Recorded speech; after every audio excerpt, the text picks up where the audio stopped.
Every bit of this was entirely beyond my comprehension from the very start. 11 years ago, I completed my college education and returned to my hometown after self-financing my studies. Due to self-funding, I didn't receive any financial support. Nevertheless, I obtained the right to free employment and landed a respectable, well-paying job. As I built a successful career, I often had to travel to the regional center where I once ran into my fellow student Earl. We weren't close pals, but we consistently had enjoyable conversations. Earl eventually assisted me, and the approvals, which took weeks, were secured. One day, Earl suddenly became the CEO of the company founded by his wife Zara's parents. It was at a friendly gathering at Earl's place that I met my future wife Layla. Layla was wrapping up her university studies and residing with her retired parents in the city center. Somehow we started dating, our relationship heated up, and after 6 months, realizing Layla was pregnant, I proposed to her. She accepted on the condition that I moved to the regional center. I agreed, and we had a wedding attended by Earl and his wife Zara. Layla's parents generously gifted us a 3-bedroom apartment inherited from her mother-in-law's sister, which was registered under Layla's name. We had a son, and soon after, Layla became pregnant again and gave birth to a daughter. Based on Earl's recommendation, I secured a job with a highly reputable organization. There, I quickly established myself as a knowledgeable specialist. Unsurprisingly, the company led by Earl was given priority in selecting contractors for construction projects, especially when I represented the client. Work was thriving, and earnings were outstanding. 10 years passed, and our son was about to start 4th grade while our daughter was entering the 2nd grade. 2 weeks ago, I sat in a hotel's conference room. The negotiations were intense and dragging on, so they called for a break. I went out with one of the representatives from the Capitol to the conference room's balcony and took a seat at a table. The representative, observing the hotel visitors in the lobby, remarked about how many years had passed and how Earl was still in love with his wife and happily married even though old habits die hard. Earl, who was over at the reception desk checking out, was with his girlfriend by the kiosk. I noticed Earl at the front desk with his wife Layla at the kiosk. Earl finished checking out, and they both walked to the elevator. At first, my immediate impulse was to locate them and confront Earl physically. However, I realized that such an action would lead to failed negotiations, a public brawl, and a possible divorce. I pondered the sound I heard in my ears. It had been years. I turned to the person I was conversing with. I inquired about how long the person had known him, and they responded that they had known him for a long time. They mentioned being a local resident and living in the area for years. Earl had met his current wife Zara after college. According to the person, Zara came from a well-off family, with her father being an entrepreneur who had founded several businesses with his wife. Earl had married Zara and had quickly assumed the role of CEO in one of the companies. However, the person mentioned avoiding any business dealings with Earl due to his unreliability and lack of trustworthiness. Once the negotiations were concluded and the contract was signed, I returned to my office. I sat at my desk and began contemplating my next steps. It was evident that I needed to part ways with my wife. However, I also needed to ensure my role as a father to our children. I had to secure a place to live after our divorce.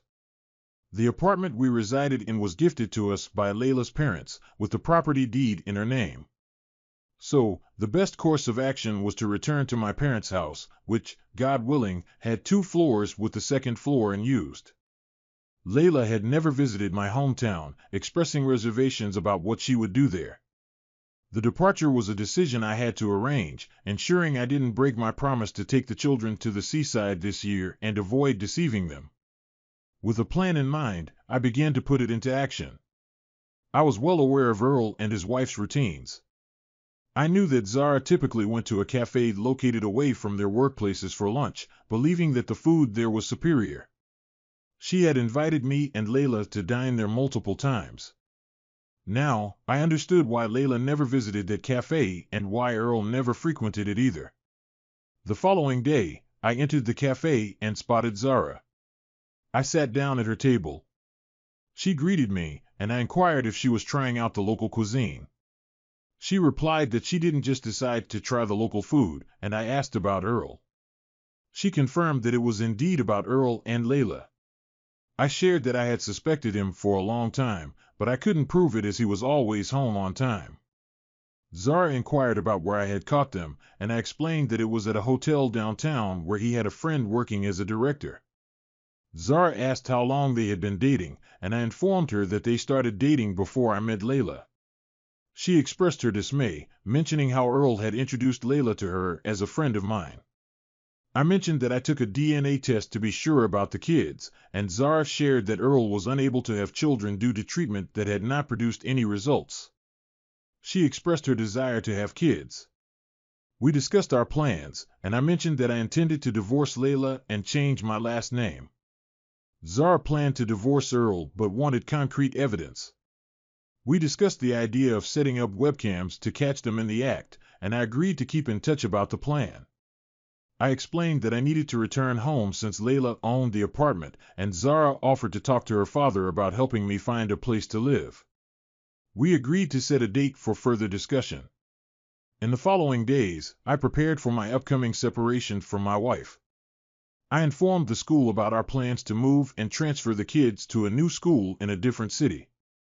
I had to obtain confirmation of the kids' enrollment in the new school during working hours, and the necessary documents were provided. Zara called and asked for passports to obtain visas for a trip to Italy, the city of Pesaro. The visas were quickly obtained.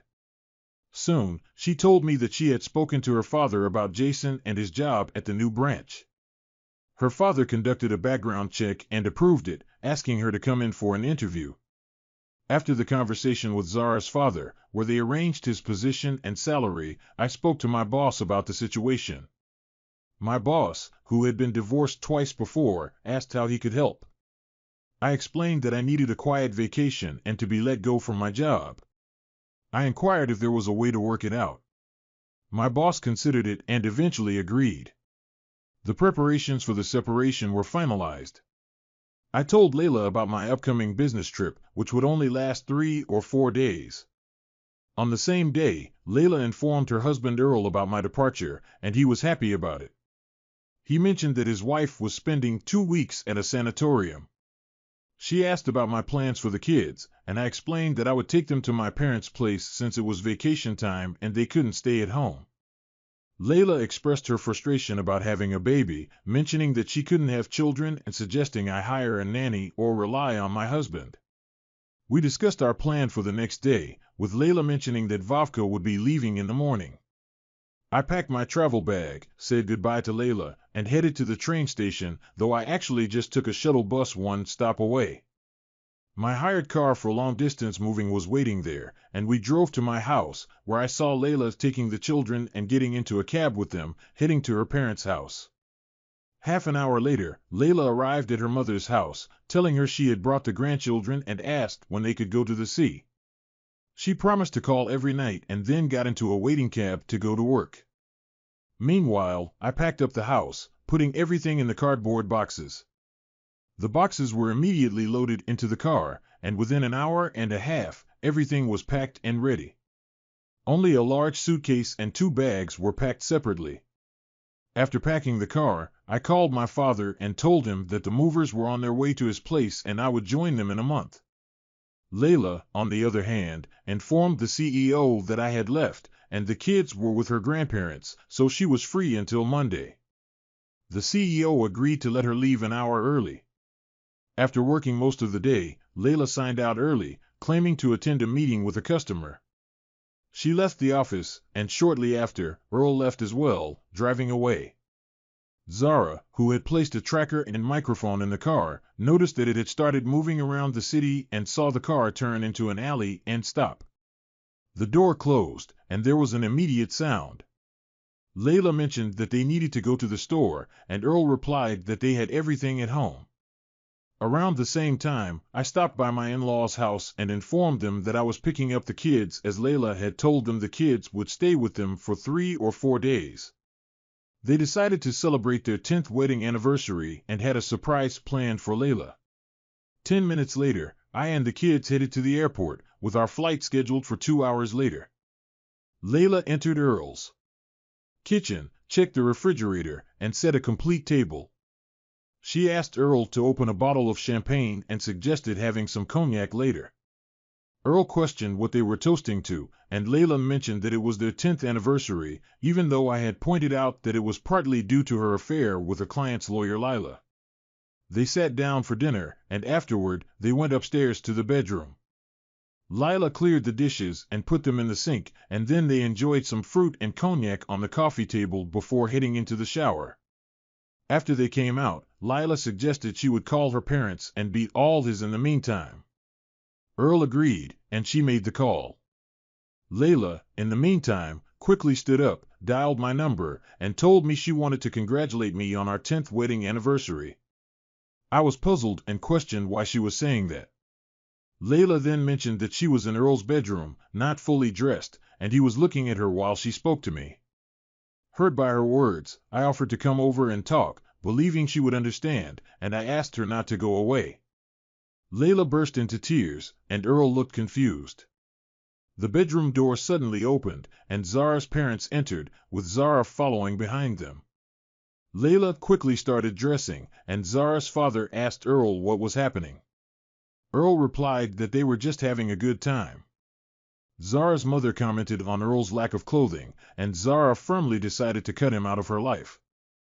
Zara's father advised Earl to write a resignation letter, and if he messed up again, he would be fired. Layla thanked them and left. Back at her apartment, Layla realized no one was home and tried calling me but had no signal. I had nearly finished observing what was happening in the bedroom, turned off my tablet, and called Zara. She informed me that they were on their way to the landing with the kids, and she hoped to hear from me when they returned. We soon boarded the plane and headed to a different city. Our flights were well coordinated, and we eventually landed in Italy. A company representative helped us get to the hotel on the first coastline. After checking in, the kids were eager to go to the sea, visible from their window. They encountered a woman and her 7-year-old daughter who had been on the same flight. The woman had experienced motion sickness, but her daughter was eager to get to the sea. I suggested looking after her daughter so the woman could rest. Regina, the woman, introduced herself, and we made our way to the sea. Following wooden ladders almost to the water's edge, small fish swam in the shallow water, and I even managed to catch a small crab. Afterward, we went swimming, and Regina decided to join us. Meanwhile, Earl was dealing with the issue of finding a place to live. With help from his parents, he managed to secure a one-room apartment but struggled to find employment. He had some savings to get by but needed to think about his future. Earl began searching for jobs in various offices but faced challenges as most executive positions were already filled, and he didn't want a lower-level job. Eventually, he couldn't even secure a position as an ordinary engineer. Layla spent 2 days searching for me and the children around the city but couldn't locate us. Contrary to what my father believed, she did try calling us, and my parents explained that I had moved my belongings to their place and gone somewhere else without the kids. Layla assumed I had gone on vacation and decided to visit my office to find out more. There, she learned that I had resigned. In the evening, Layla called Earl and asked about his situation. Earl explained the meager conditions of his one-bedroom apartment and the job struggles he was facing. Layla discussed her own work situation and the establishment of a branch office, but Earl had no information about my plans. She mentioned her intention to try and reunite with her husband and kids and the regrets about her past relationship with Earl. Earl inquired about my current situation, and Layla informed him that she was unsure of my whereabouts and my decision to leave with the kids. On that day, Layla gathered her courage and visited the cottage where Zara lived. Zara silently invited her inside, and they had a conversation in a large hall on the first floor. Layla began with an apology and asked Zara to understand her actions. She questioned why Zara continued working for their company, expressing her ignorance of Zara's history with Earl and their own relationship. Zara explained that she had not known about Layla's relationship with Earl, and they discussed their shared experiences of being deceived by him. I came to the realization that he wouldn't accept my kids, and I didn't even know where they were at the moment. Zara tried to reassure me, saying that I shouldn't worry as my children were my husband's, and Earl couldn't have kids since he was single now. She suggested that there was no obstacle preventing us from reconciling. I responded by explaining that I had realized I didn't need him as a partner. Earl had contacted me upon learning that I was alone and asked to stay with me, but I had refused. I also shared my concern about not being able to find Jason and the kids. I mentioned that he wasn't at his parents' house even though he had moved his things there. I knew he had gone on vacation with the kids to the sea, but I had no idea when he would return. It was almost September 1st, and the kids had school. I expressed my confusion about what to do and how to bring Jason back. Zara advised me that she couldn't assist with that and indicated that it was unlikely that Jason would forgive me and take me back. Today, Regina and her daughter Rose left the hotel and headed toward the center of Pizarro. After I provided a brief explanation to the children about the direction they should take, they walked ahead. Regina asked if we really needed such a detailed explanation. I responded that we did because in the city where we came from, they talked about bike lanes, but they were rarely seen. We weren't accustomed to the concept of separating pedestrian zones from cycling lanes and the areas for vehicular traffic. Here, cyclists didn't ride in pedestrian zones even if they were empty, as the locals adhered strictly to the designated lanes. We strolled leisurely through the city in the evening and eventually reached the Sphere Monument. Regina asked about the significance of the monument. I explained that it was the Sphere Grande de Pomodoro, with Arnaldo Pomodoro being the sculptor behind the monument, who happened to be a native of Pizarro. I also shared some of the city's attractions, such as its beautiful sandy beaches, pristine sea, and a stunning promenade with a long pier extending into the sea, perfect for a relaxing stroll and enjoying the waters. Regina expressed her surprise at the city's fame and Italy's rich history. Regina then asked how I knew so much, wondering if I were a history teacher. I clarified that I wasn't, but I had done some research about the places we might visit on the internet when I found out where we were going. I didn't want to be completely clueless, as it could save us from misunderstandings. Regina suggested visiting the Leonate Aquarium and inquired if it was nearby. I explained that it wasn't exactly nearby, as it was in Cattolica about 22 kilometers away, which we could reach in about half an hour. Regina agreed to the plan. I asked Regina about our plans for the next day. She mentioned that we could sleep in since we planned to visit the Rossini Theater and explore the old town. However, the day after, we would wake up early at 7 o'clock as we hadn't come there to sleep. I proposed grabbing breakfast on the go and assured Regina that I had the theater and old town route covered. Regina then asked where we should go next, and I suggested heading to a nearby restaurant. Regina hesitated slightly, noting that we had just had dinner. I reassured her that we would only have a little something to eat, and we headed to an open-air restaurant where the waiter handed us menus. We quickly placed our orders, with me being mindful of the children. As we enjoyed our meal, I asked Regina about her ability to travel with her young daughter despite her husband. Regina explained that she was not married and described her past relationship. She mentioned how they had never officially registered their relationship, and after their daughter Rose was born, he began distancing himself and even brought another woman home. Regina had decided to move out with her daughter and was considering returning to her mom's neighborhood.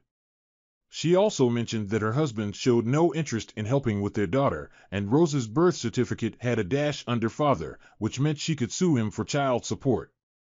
However, Regina didn't want to do that and was determined to raise her daughter on her own. I inquired about her field of expertise, and Regina explained that she was a civil engineer. She had managed to save money for the trip by doing various jobs, including providing cost estimates for clients who needed help with their building projects. Unfortunately, the company she worked for had gone bankrupt, and she was currently technically unemployed but remained optimistic about the future. We continued our conversation while sipping on dry Italian wine, and the children had a taste of the seafood salad. Regina mentioned that her mother lived in a nearby village just 5 kilometers away from the city center. I shared with Regina that I had been appointed as the branch director in the city. She found it coincidental that we were both from the same hometown. After finishing our meal, we returned to our hotel late in the evening. I reminded Regina about our early start the next day to visit the aquarium. The kids asked about our plans, and I explained that we would be seeing sharks the following day. The following day, we arrived at the Aquario di Cattolica, a popular oceanarium in Cattolica. We spent a significant amount of time observing the marine life in various pools and aquariums. Our visit even included an aquarium where visitors could touch the creatures, which brought joy to the children. After our visit, we decided to look for a place to eat outside the aquarium to avoid the higher prices. While searching for a restaurant, we spotted a bus heading back to Pesaro, so we decided to return for lunch. In around 40 minutes, we found ourselves at a familiar seaside cafe enjoying classic Italian dishes like pasta with chicken parmesan. After our meal, we decided to hit the beach despite the scorching sun and the city siesta time, which made things a bit inconvenient for tourists. We returned to the hotel, grabbed our towels, and met at the reception before making our way to the beach.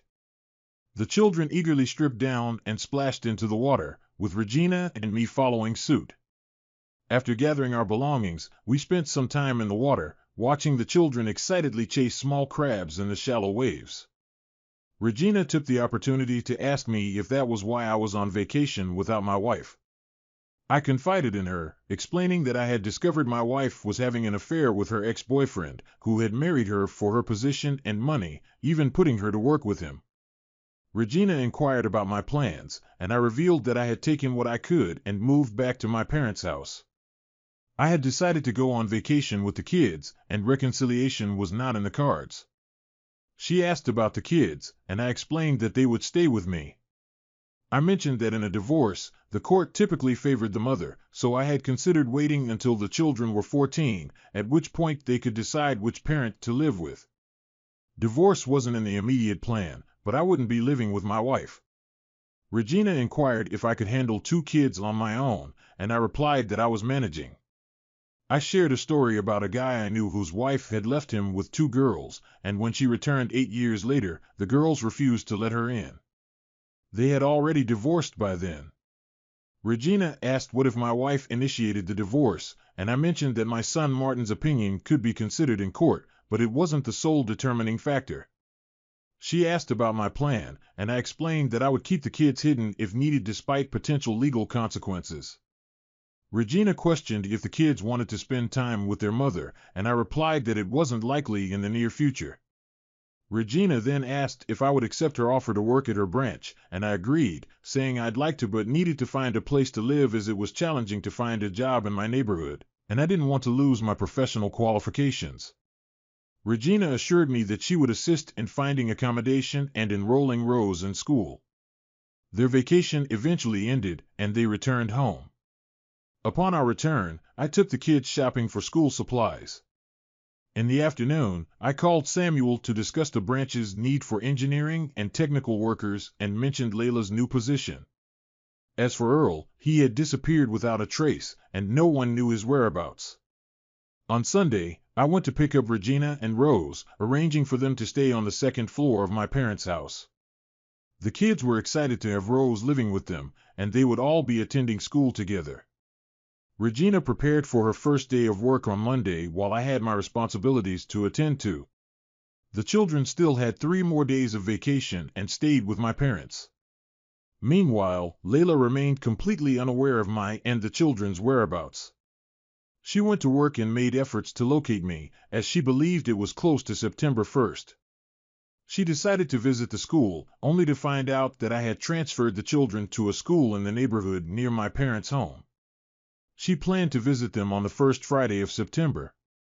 Back at the office, there was much speculation about Earl's sudden departure and Layla's relocation. Many employees were curious about the reasons behind the leadership changes. Eventually, news of the branch's opening reached the office, and Layla also received this information. On the first Friday of September, Layla took a day off at her own expense and headed to the district center. She arrived early in the morning, armed with my parents' address, and located their house on the street. Approaching the gate, Layla observed me along with Martin and Mary leaving the house. They were accompanied by an unfamiliar woman and a girl about Mary's age. Unnoticed, Layla followed them and soon realized that I and the unknown woman were taking the children to school before heading to work. Observing this, Layla decided to wait for the workday to begin. Once it did, she approached the reception area where a young secretary was sorting through papers. The secretary called me and asked if I would accept a visitor, to which I agreed. Layla was then permitted to enter the office. Inside, she found me sitting at a desk covered with papers. I greeted her, and she returned the greeting. I gestured for her to sit and commented on her nice office. She thanked me and mentioned that her assistant had handled all the arrangements. Getting to the point, Layla said she was there to discuss our next steps, understanding that keeping our family together was unlikely but emphasizing the need to work things out for the sake of our children. I agreed, expressing my desire to maintain custody of the kids while also wanting to be involved in their lives and see them. Layla conveyed her concern about not losing touch with the children, seeking assurance from me. I assured her that the kids were at school, and I had plans to spend time with them, including going mushroom hunting in the woods the next day. Layla commented on Regina being my new partner, which I confirmed. She inquired if she could meet the kids, and I agreed, explaining that the children and I had planned various activities in the coming months. I requested that she give me advance notice, as our schedules were already filled. Layla mentioned that I had always enjoyed surprising people, prompting me to share that we had vacationed on the Adriatic Sea in Italy. She asked about Earl and my new phone number, to which I revealed that I hadn't changed my number. I had just turned it back on. After our conversation, Layla left the office as per my suggestion and went to a cafe. I then called Regina to inform her about my meeting with Layla and her request to see the children. Regina expressed her opinion that preventing a mother from seeing her children might not be wise. Regina and I discussed the situation. I explained that I didn't expect Layla to show up and was uncertain about making a decision on my own. Regina firmly expressed her decision not to interfere, emphasizing that it was a choice I had to make independently. I mentioned that I had already made up my mind a long time ago when I discovered Layla's infidelity. I stated that nothing would change that decision, as the deception had persisted for too long. Regina inquired about the time it would take to heal, and I shared that it varied from person to person, typically 3 months to a year for men and a month or 2 for women. During this period, some might want to return to a relationship driven by a yearning for lost love, while others would seek a fresh start if there was no love left. Later, I decided to meet Layla at a cafe. As planned, I arrived early and found Layla in a conversation with Regina, who appeared tearful. Layla assured me that I wasn't interrupting, and they had discussed arrangements for picking up the kids from school, feeding them, and taking them to the park. I asked what had transpired during their conversation. Layla explained that they talked about how Layla and I had met and how her daughter had liked me. Regina had described me as reliable and safe and had convinced Layla not to confront me about the children. I asked Layla if she agreed with Regina's perspective, and she nodded in agreement, acknowledging that she had grown distant from her children over the years. She expressed her remorse and explained that she had been influenced by Earl, leaving most of the child care responsibilities to me. Layla realized she couldn't handle the kids without my help, but she understood that I wouldn't forgive her for her deceit. She also mentioned that Regina seemed to understand her better than she understood herself and that Mary was getting along well with Regina's daughter. I asked if they were planning to eat, and Layla informed me that they were heading to the park to wait for the kids. She assured me that the children would find them there as they often walked to the park and fed the swans. We left the cafe and went to the park where I directed them to a bench by the water, explaining that we often walked there and fed the swans. Layla asked if the swans had flown away yet, and I told her they hadn't, but they would soon, having sent their young ones on their way. Layla then questioned why I had married her. I honestly admitted that she was not the man of my dreams and explained that I had married her because Earl had insisted on it. I revealed that Earl's motivation was to use our marriage as a cover for his own marital issues with his wife Zara. Layla inquired about how Earl had taken the situation, and I explained that he had been jealous but unable to take any action. Additionally, when I became pregnant, he believed the child was his, as Layla had been away for a while. It was only a year and a half later, during one of my business trips, that Layla became pregnant with Mary. I inquired whether he still believed the children were his. Layla shared that Zara had informed her that he wasn't capable of having children. She mentioned that Zara had told her the same thing when they met while she was searching for me.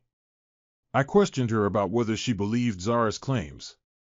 Layla responded by saying that anything was possible in life and Zara might not be able to have her own children. She suggested I consider getting a DNA paternity test. I asked if she had taken the test herself. Layla admitted that she had. I pressed further, asking about the results and who the father was. She confessed that she didn't know the results because she hadn't looked at them. Layla explained that she didn't care about the test results, as the children were hers.